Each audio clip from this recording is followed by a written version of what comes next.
The one thing the Corinthians did not have, they had faith and hope, but they did not have love. And this is the reason Paul wrote 1 Corinthians 13 to teach them about what love really is.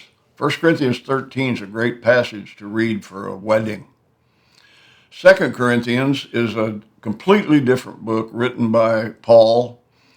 He apparently wrote 4 letters to Corinth. Some scholars think 3 letters.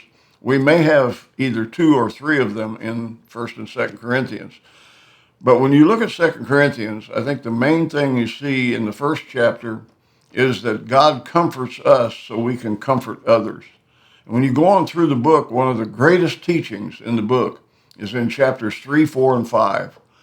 In chapter 3, he talks about the Old Testament fading away and the New Testament replacing the Old Testament. And he says that Moses' face, you remember we talked about this, Moses' face glowed after he talked to God face to face, but the glow faded away. And Paul says with us, it's the opposite. We glow on the inside, and our glow is getting brighter and brighter. And he says in 2 Corinthians 3 that we are becoming more and more like Christ all the time. And one day we'll look in the mirror and we'll see Jesus reflected back at us. This is the promise of the resurrection. When we are raised from the dead, we will be made like Jesus. And this is the Christian hope. And you go on to chapter 4 and chapter 5, he talks about we are clay vessels. You know, we were made of clay originally. God made Adam of clay in the 2nd chapter of Genesis. And so we are clay vessels, and inside us is a great treasure, and that treasure is the gospel of Jesus, the good news that our sins are forgiven and that we are under grace. And then in chapter 4 and 5, he goes on and talks about the outer man wasting away. And I see this as I grow older, new wrinkles and gray hair and changes.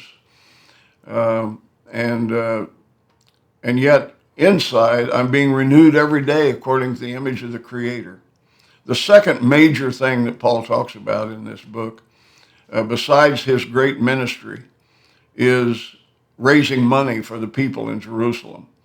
The Christians in Jerusalem who were believers in Jesus, who were Jews, had been fired from their jobs and had been foreclosed on their homes by the Jewish bankers. They were being persecuted, and so Paul went all over the world raising money for the poor saints, the poor Christians in Jerusalem.